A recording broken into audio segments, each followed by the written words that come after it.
All right, Tony, why don't you tell us a little bit about yourself, a little bit about your history? Some people may be new to catch wrestling, might not know that much about you. Well, I started off as a child.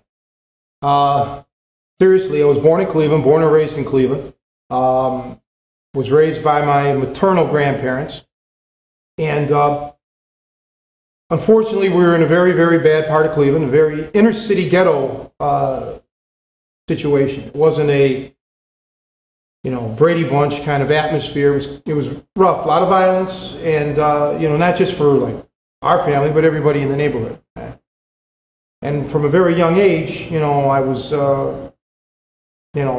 victimized or knew people who were victimized, constantly afraid, so on.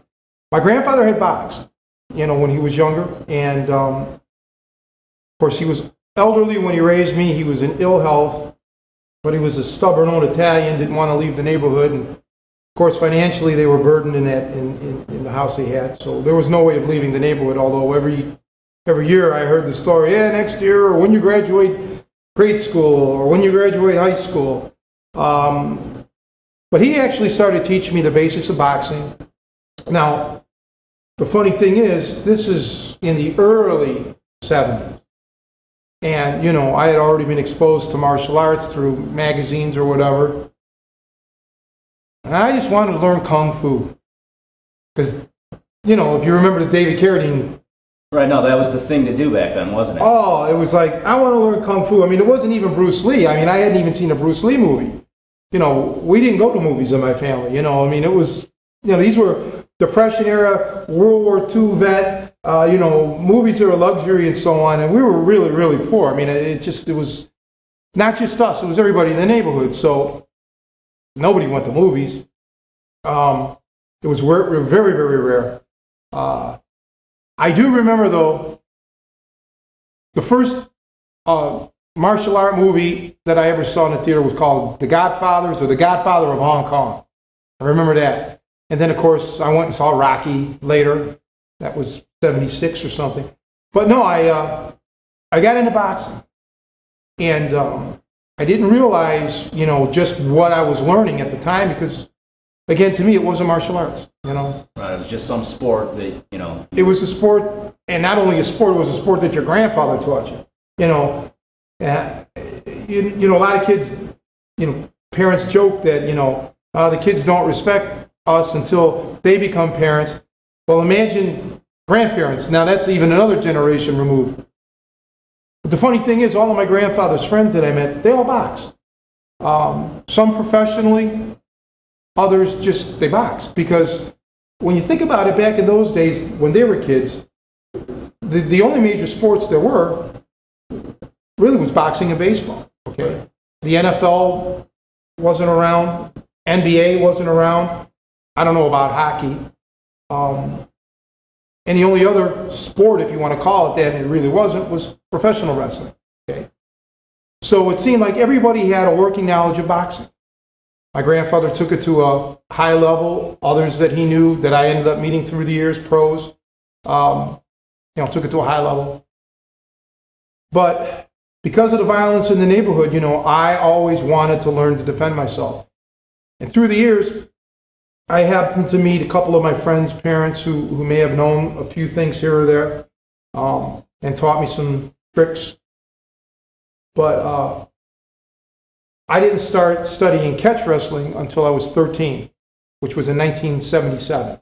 And how did you come upon that? I mean, you didn't take up an ad in the newspaper. There wasn't any internet to find these sort of things. Sure there was. The internet was always there. Don't you know? Internet, cell phones, and answering machines, and color TVs.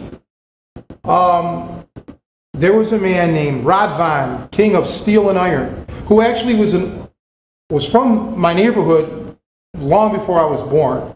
And when the neighborhood changed, again, before I was born, he moved out. But he used to go to my church. And I remember him, well, actually, he knew my family and my mother before I was even born.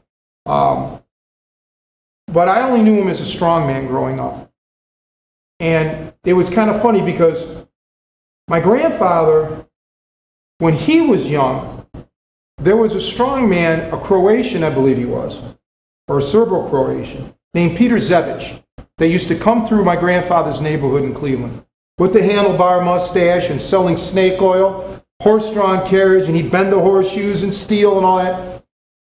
So there was always a rivalry of who was stronger, Radwan or Zebich.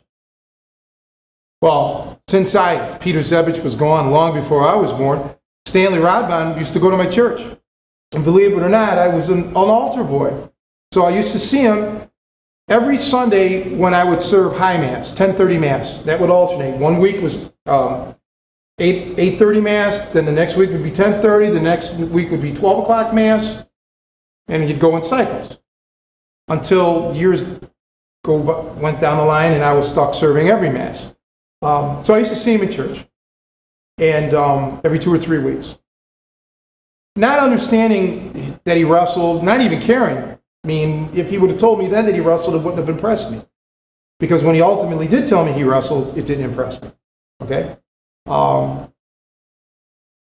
So, to get directly to your question, to answer it, we had a church picnic.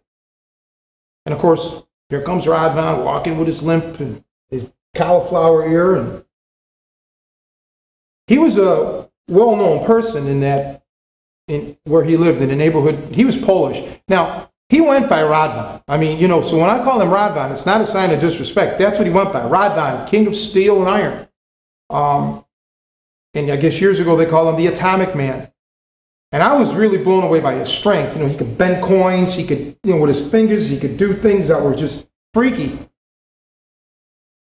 So I was always, a little afraid of this guy. So one day he comes up, I'm by the stage, and I'm selling pop and potato chips along with one of my friends. So he comes up and he shakes my hand, and immediately I drop to my knees. I mean, I go straight down because his grip was like, to this day, I've never felt anybody that had a grip like that.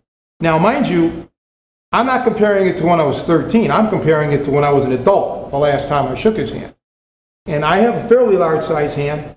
To this day, no one has even remotely come close to the grip he possessed. Long story short, he had heard that I boxed, and he had heard that I was doing some martial arts or so on, and he goes, "You should learn how to wrestle."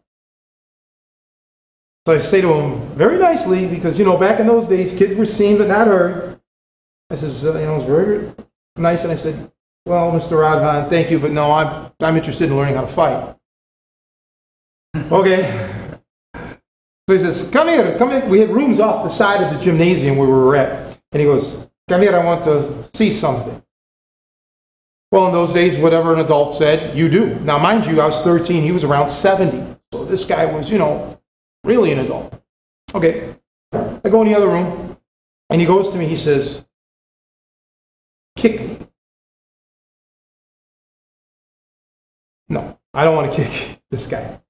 He goes, "No, come on, you kick." So my buddy was with me. He's like, standing next to me, and he's like, "You got to do it. Go ahead." Okay, so I deliver a roundhouse kick.